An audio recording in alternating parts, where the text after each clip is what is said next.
Welcome to the world of science fiction, where extraordinary stories come to life. If you've subscribed for more stories, enjoy the ride now. The first time Lady Seraphina of House Astralux laid eyes on the Titan-class terraforming station, her immediate reaction was to wonder if someone had made a mistake with the scale measurements.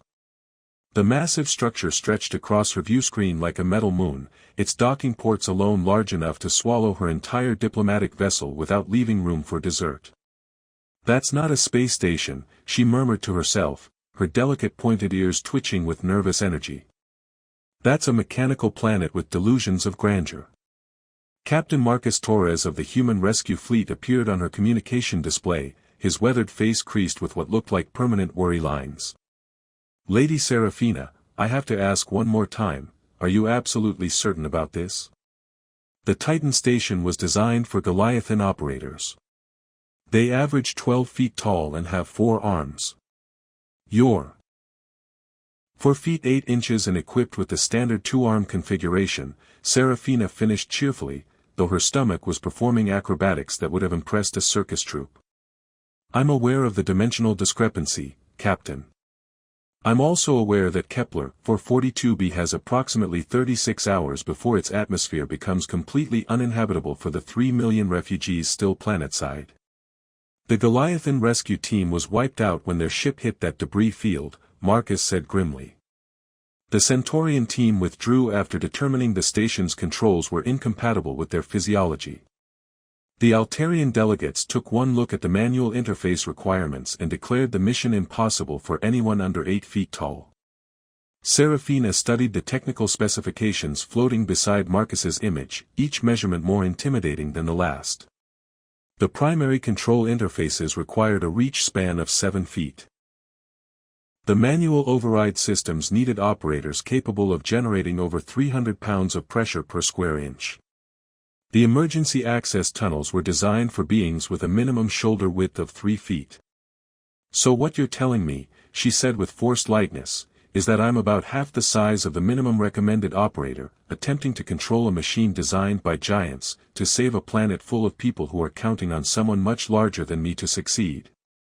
"That's an accurate summary, yes," Marcus admitted. "Perfect," Seraphina declared with more confidence than she felt. "I love a challenge." Through her ship's observation windows, she could see other rescue vessels maintaining what their captains probably considered a safe distance from both the terraforming station and what they undoubtedly viewed as her impending catastrophic failure. The sight made her pointed ears droop slightly before she forced them back to their customarily confident position. "Lady Seraphina," came another voice over the communication channel, this one belonging to Ambassador Tycho of the Astralux Council. "The noble houses are expressing concerns about your proposed course of action." "Concerns," Seraphina repeated flatly. "Let me guess, they're concerned that I might embarrass our species by attempting something beyond my obvious physical limitations. They're concerned that you might die in a horrible accident while attempting something beyond anyone's physical limitations," Ambassador Tycho corrected. "There's a difference." "Is there?" Seraphina asked, her voice taking on the edge that Marcus was learning meant she was about to say something that would probably get her in trouble with authority figures. "Because it sounds to me like everyone has already decided that this mission is impossible, and they're just waiting for me to confirm their assumptions by failing spectacularly. The mathematical probability of success is less than 12%, reported Dr. Kellen from the scientific analysis team, his voice carrying the cheerful detachment of someone who wouldn't be personally risking incineration in oversized machinery. "Accounting for the size differential, mechanical complexity, and operational stress factors. 12%, Seraphina mused. "You know what? I've had relationships with worse odds that turned out wonderfully." Marcus coughed, though it sounded suspiciously like suppressed laughter. "Lady Seraphina, this isn't a social situation. This is a life-or-death scenario involving equipment that could literally crush you if something goes wrong." "Captain Torres," Seraphina said, turning her full attention to his image on the communication screen, "may I ask you a personal question?" "I suppose," Marcus replied cautiously. "Have you ever wanted something so badly that you were willing to try for it even when everyone told you it was impossible?" Marcus was quiet for several seconds, and when he spoke, his voice was softer than before. Yes. I have. And did you try anyway? Yes. Did you succeed? Another pause. Sometimes. Not always, but, sometimes. Then you understand why I have to do this, Seraphina said simply. Because sometimes the impossible turns out to be just another word for, nobody's been brave enough to try yet. Lady Seraphina, Ambassador Tycho interjected, even if you somehow managed to operate the station's controls, the physical stress alone could kill you. The G-forces involved in manual terraforming operations are designed for beings with much more robust physiological systems. Then I'll have to be smarter instead of stronger, Seraphina replied. I'll have to find ways to work with the machine instead of trying to overpower it. And if that doesn't work? Dar. Kellen asked. Seraphina looked out at the dying planet below, its once blue atmosphere now tinged with the sickly yellow of environmental collapse. Somewhere on that world, 3 million people were looking up at the stars and hoping someone would save them before their air ran out. If it doesn't work, she said quietly, then at least I'll have tried. Which is more than anyone else seems willing to do right now. Marcus cleared his throat. Lady Seraphina, I want to make something clear. If you're determined to attempt this mission, you won't be doing it alone. I'll be coordinating support from the command deck, and my engineering team will provide technical assistance throughout the operation. You're volunteering to help me with my 12% chance suicide mission? Seraphina asked, surprised by the warmth in her voice. I'm volunteering to help you prove that 12% is better odds than 0%, Marcus corrected.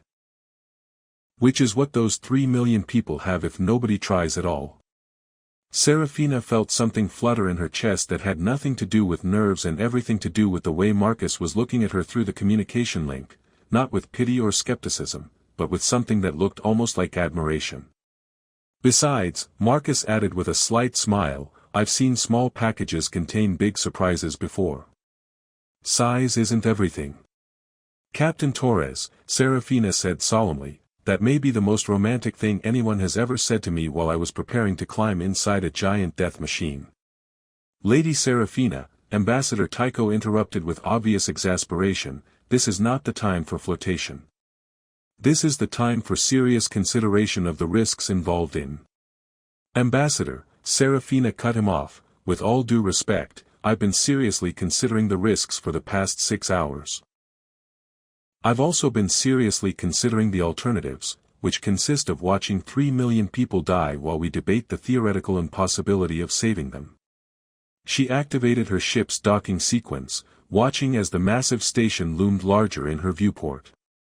I'm going to dock with the Titan station and attempt manual operation of its terraforming systems. Captain Torres, are you really willing to provide support? Absolutely, Marcus replied without hesitation. Though I should warn you, I'll probably spend most of the time worrying about whether you're going to get yourself killed. I'll probably spend most of the time worrying about the same thing, Seraphina admitted. But I'd rather die trying to save 3 million people than live knowing I was too afraid to attempt it. As her ship's docking clamps engaged with the station's massive ports, Seraphina took a deep breath and tried to ignore the way her hands were shaking. The hardest part wasn't going to be operating controls designed for giants, it was going to be proving to herself that being small didn't mean being insignificant. Docking complete, she announced to the fleet. Beginning station inspection in 30 minutes. Captain Torres, I hope you meant it about the technical support, because I have a feeling I'm going to need all the help I can get. You'll have it, Marcus promised. And Lady Seraphina? For what it's worth, I think you're exactly the right size for this job. How do you figure that? She asked, genuinely curious. Because sometimes, Marcus said with a smile she could hear in his voice, the biggest heart comes in the smallest package. And saving 3 million people is going to take more heart than muscle. The Titan station's primary control chamber was so vast that Seraphina's voice echoed when she spoke, creating the unsettling impression that even her words were intimidated by the scale of the machinery surrounding her. Standing before the main terraforming console, she had to crane her neck back to see the top of the control panel, which rose above her like a technological cliff face studded with switches, levers, and displays that seemed designed for beings who could casually reach the ceiling of her childhood home. "Well," she announced to Marcus through her communication headset, "I can officially confirm that whoever designed this station had a very different definition of user-friendly than I do." "How different?" Marcus asked, his voice crackling slightly through the station's communication systems. "Put it this way," Seraphina replied, standing on her tiptoes to examine a control cluster that remained frustratingly out of reach, "I'm beginning to understand how a mouse must feel when trying to operate a pipe organ." She activated her personal scanning device, mapping the control layout while trying to identify which systems were essential and which were merely intimidating. The preliminary analysis was not encouraging. Nearly every primary function required physical manipulation of controls positioned at least 3 feet above her maximum reach. The atmospheric processor activation sequence alone requires simultaneous operation of 4 separate control clusters, she reported, watching as her scanner highlighted the relevant systems in cheerful blue light that somehow made the challenge seem even more daunting. "They're spaced approximately 6 feet apart, which means I'd need to be in 4 places at once to operate them according to standard procedure." "What about non-standard procedure?" Marcus suggested, and Seraphina could hear the sound of keyboard typing in the background as he analyzed the technical specifications from his command deck. "Non-standard procedure involves me running back and forth like a caffeinated squirrel while hoping I can maintain proper timing sequences," Seraphina said, though she was already beginning to formulate ideas about how such an approach might actually work. "Which, now that I think about it, might be exactly the kind of creative problem-solving this situation requires." She climbed onto the console's support structure, using her small size to navigate between components that would have blocked the movement of larger operators. From her new vantage point, she could see connection points and access panels that had probably never been intended for direct manipulation during normal operations. "Marcus," she called out, her excitement overriding her earlier nervousness, "I think I might have been approaching this wrong. Instead of trying to operate this machine the way it was designed, what if I operate it the way it could be operated?" "Explain," Marcus requested, though Seraphina could hear the interest in his voice. "These control clusters aren't just interfaces, they're modular components connected by fiber optic networks," she said, her scanner revealing the underlying architecture of the system. "If I can access the network junctions directly, I might be able to create custom control sequences that don't require me to be 12 feet tall with 4 arms." "That's actually brilliant," Marcus admitted. "Though it would require you to essentially rewire the station's primary systems while you're operating them." "Which brings us to the technical challenge of the century," Seraphina agreed cheerfully. "Fortunately, I've always been good with my hands. Small hands, but precise ones." Over the next several hours, Seraphina transformed what should have been a routine operational procedure into something resembling a combination of engineering artistry and acrobatic performance. She crawled through access passages barely wide enough for her shoulders, spliced connection cables with modifications that would have horrified the station's original designers, and created what she privately thought of as custom user interfaces for the vertically challenged. "The atmospheric processor is responding to the modified control schema," she announced, watching as displays that had been dark for months began flickering to life throughout the control chamber. "Though I should mention that I'm currently hanging upside down inside a maintenance shaft while operating 3 separate systems simultaneously." "Please tell me you're securely anchored," Marcus said, worry evident in his voice.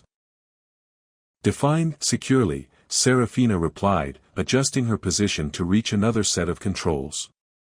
"I'm wedged between 2 support beams and held in place by determination and prayer."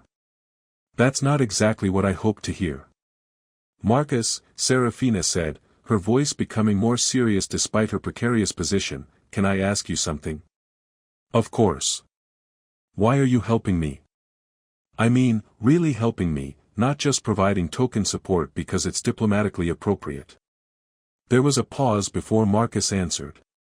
"Because 3 months ago, I watched a small exploration team accomplish something that 3 larger teams had declared impossible. They succeeded not because they were stronger or better equipped, but because they were smart enough to find a different approach. And? Seraphina prompted, sensing there was more to his story. And because I've learned that the most important thing about a person isn't their size. It's their willingness to keep trying when everything seems hopeless. His voice became quieter. You could have accepted the council's assessment that this mission was impossible. You could have waited for someone else to volunteer, or for a technological solution, or for a miracle. Instead, you looked at 3 million people who needed help and said, I'll try. That's not small thinking, Seraphina. That's the biggest heart I've ever encountered. Seraphina felt warmth spread through her chest that had nothing to do with the exertion of her current position. You know, Marcus, when I started this mission, I was terrified that I wasn't big enough to matter. But listening to you talk about it, maybe I've been measuring myself wrong all along. How so? Maybe the question isn't whether I'm big enough for the challenge, she said, successfully completing another control sequence while maintaining her impossible position in the maintenance shaft. Maybe the question is whether the challenge is big enough for me. Now that, Marcus said with unmistakable admiration, sounds like someone who's exactly the right size for saving the world. Worlds, plural, Seraphina corrected with a grin. Don't forget, there are 3 million people down there who are about to discover that size really doesn't matter when someone cares enough to try the impossible. As she maneuvered herself toward the next set of controls, Seraphina realized that something fundamental had changed during their conversation. The massive machinery around her no longer felt intimidating, it felt like a puzzle she was uniquely qualified to solve. And Marcus's voice in her earpiece no longer sounded like distant support, it sounded like partnership. Marcus, she called out as she began the preliminary sequence for the planetary atmosphere stabilization system. Yes. When this is over, and assuming I survive the experience, would you like to have dinner? Somewhere with appropriately sized furniture where we can celebrate the fact that sometimes small people accomplish big things. Lady Seraphina, Marcus replied, and she could hear the smile in his voice, I would be honored to have dinner with the bravest person I've ever met, regardless of her size.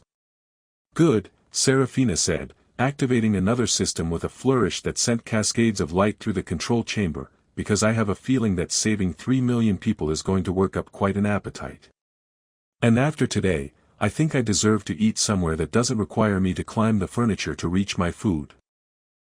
24 hours into the terraforming sequence, Seraphina had transformed the Titan Station's control chamber from an intimidating cathedral of oversized machinery into what looked like the workshop of a brilliant but slightly unhinged engineer.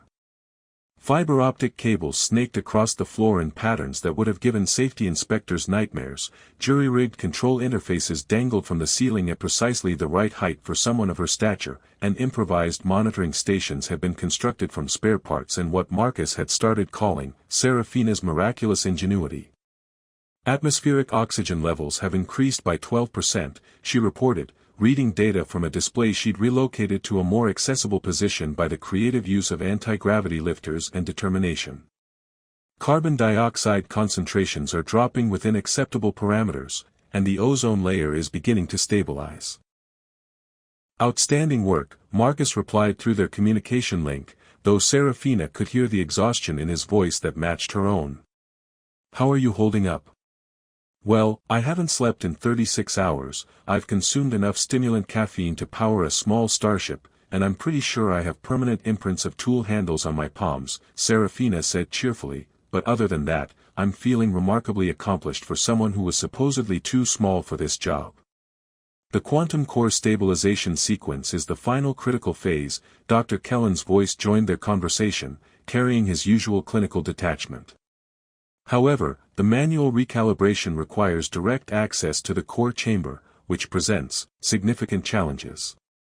Seraphina pulled up the technical specifications for the quantum core, her enthusiasm dimming as she reviewed the requirements. The core chamber was accessible only through a maintenance conduit barely 18 inches in diameter, too small for any of the species originally intended to operate the station, but theoretically navigable by someone of her size. However, the chamber itself was flooded with quantum radiation that would be lethal to most life forms within minutes of exposure. "Let me see if I understand this correctly," she said slowly, studying the safety warnings that covered several screens in increasingly alarming shades of red. "I need to crawl through a tunnel that's barely wider than my shoulders, enter a chamber filled with enough radiation to turn me into a glowing memory, and manually adjust quantum field generators while hoping I can get back out before the exposure kills me." "That's an accurate summary," Dr. Kellen confirmed with obvious reluctance. "And the alternative is?" "The alternative is that the terraforming process fails, the planet's atmosphere collapses completely, and 3 million people die," Marcus said grimly. "But Seraphina, we can't ask you to." "You're not asking me," Seraphina interrupted. "I'm volunteering." "Again. Because that's apparently what I do now, volunteer for impossible missions that terrify everyone including myself." She began gathering the specialized equipment she'd need for the core chamber operation, trying to ignore the way her hands shook as she handled the radiation shielding gear. The protective suit was designed for much larger operators, requiring extensive modifications to provide even minimal protection for someone of her size. "The exposure time calculations are not encouraging," Dr. Kellen reported with his characteristic talent for understatement. "Even with optimal efficiency, you'll be subjected to quantum radiation levels that exceed safe exposure limits by approximately 400%. Dar. "Kellen," Seraphina said, pausing in her equipment preparation, "has anyone ever told you that you have a gift for making dangerous situations sound absolutely terrifying?" "Frequently," Dr. Kellen replied without any apparent awareness of irony.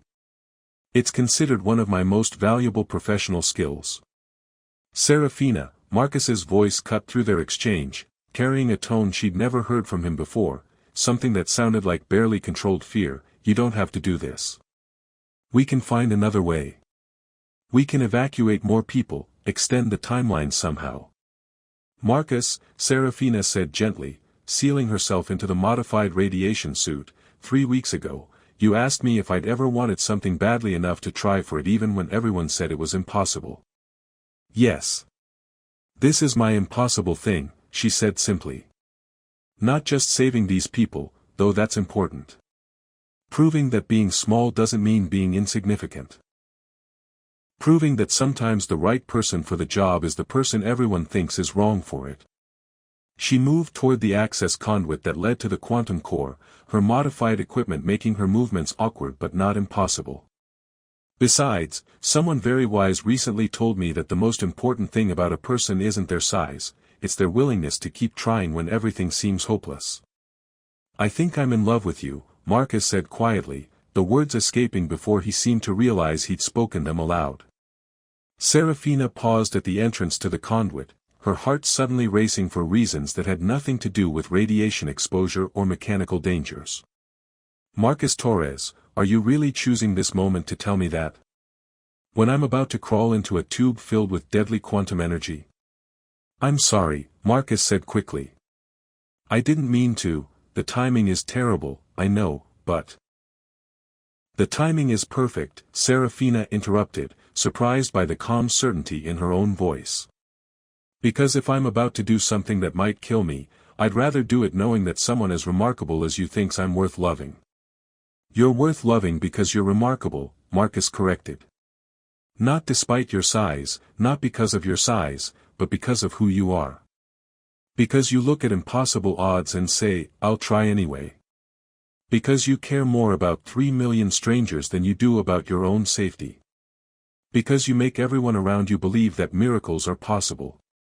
Seraphina felt tears gathering in her eyes, though whether from emotion or anticipation of what lay ahead, she couldn't say.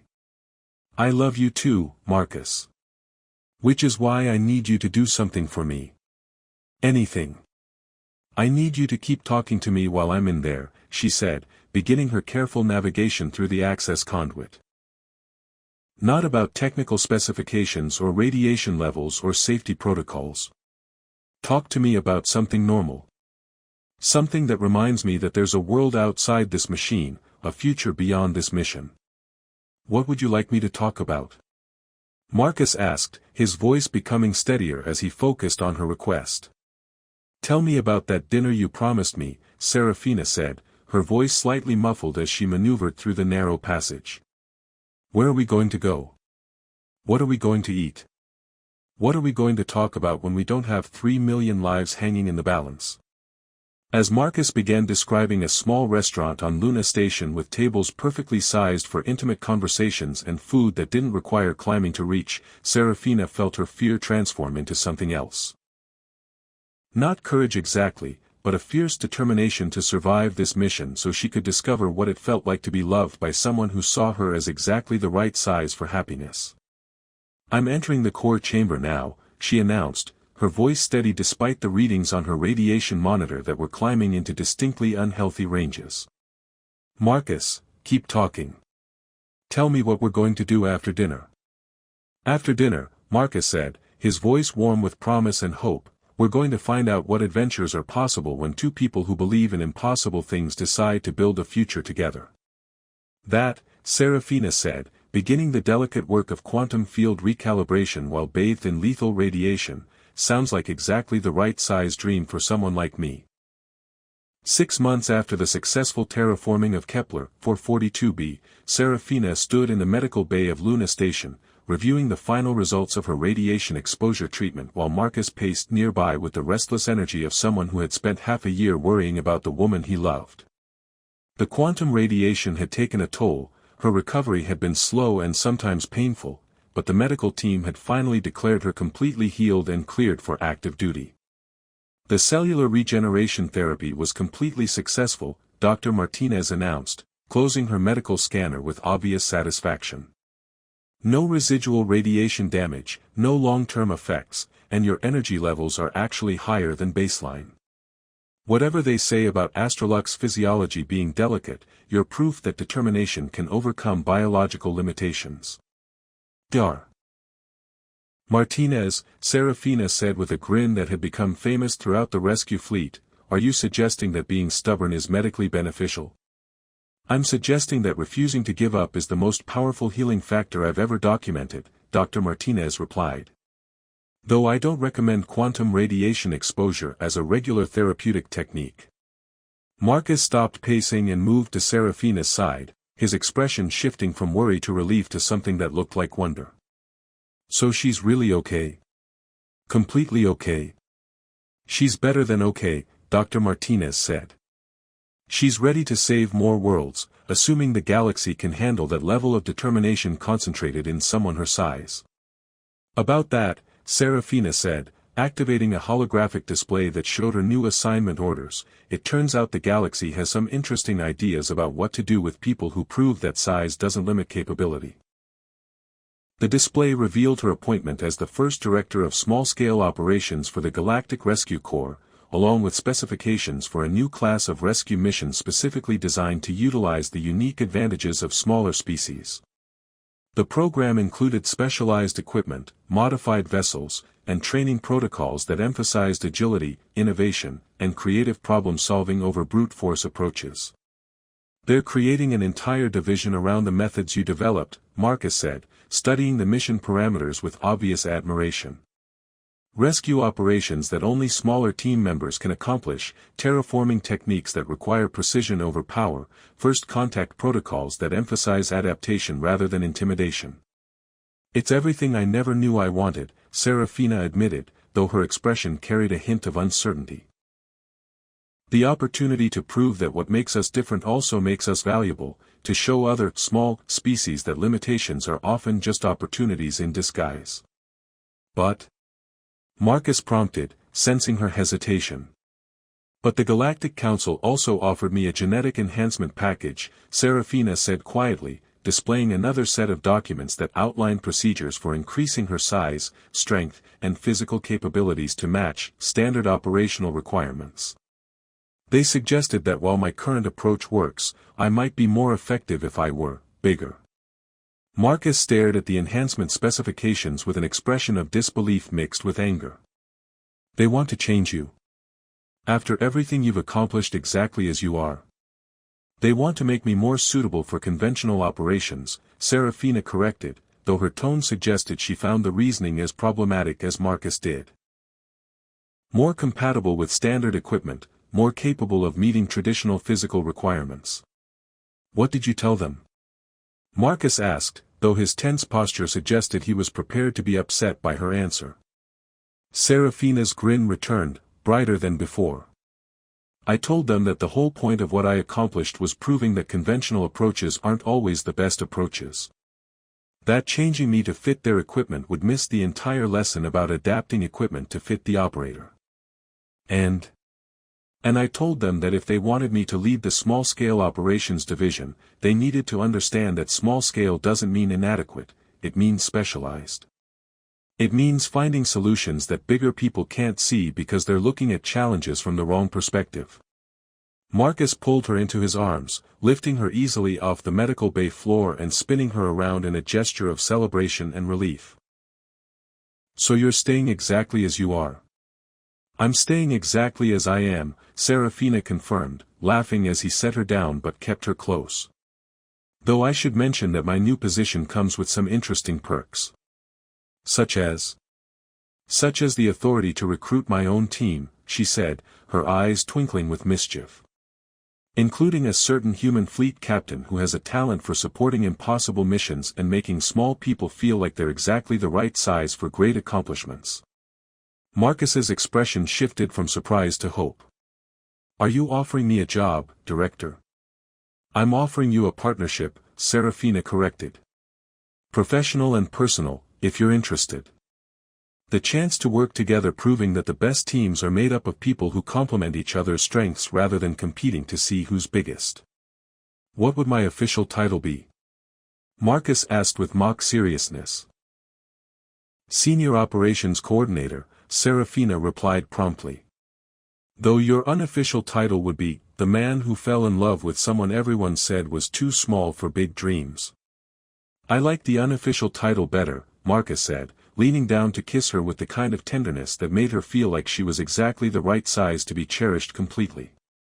When they broke apart, Seraphina noticed that their embrace had drawn the attention of several medical staff members, all of whom were smiling with the kind of approval that suggested their relationship had become something of a romantic legend throughout the rescue fleet.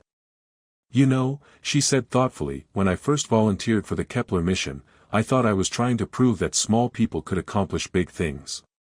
But I think I was actually trying to prove something more personal. What was that? Marcus asked. That being different doesn't mean being deficient, Seraphina replied. That the qualities that make you unusual might also be the qualities that make you uniquely valuable. That love doesn't require you to change who you are, it requires you to find someone who appreciates who you are. And have you proven that? Marcus asked softly. Seraphina looked around the medical bay, thinking about the planet she'd saved, the division she'd been chosen to lead, and the man who loved her exactly as she was. I think I've proven that the most important size measurement isn't how tall you are, it's how big your heart is, how vast your courage is, and how enormous your capacity for love can become when you find the right person to share it with. In that case, Marcus said, pulling a small velvet box from his pocket, I have a question that requires a very small answer to a very big question. As he dropped to one knee in the medical bay, Seraphina realized that her journey from feeling too small to matter to understanding that she was exactly the right size for happiness had led her to the perfect moment, not because everything was big enough to impress others, but because everything was meaningful enough to matter to the people who truly loved her. Yes, she said before he could even ask the question, her voice carrying all the determination that had once driven her to attempt impossible rescues and now drove her toward an impossible happiness. Yes, Marcus Torres, I will marry you. And together, we'll prove that the best partnerships are built not on matching sizes, but on complementary dreams. As the medical staff burst into spontaneous applause, Seraphina reflected that sometimes the most important victories weren't about being big enough for the challenge. They were about finding challenges that were exactly the right size for your particular combination of courage, love, and determination to try the impossible anyway.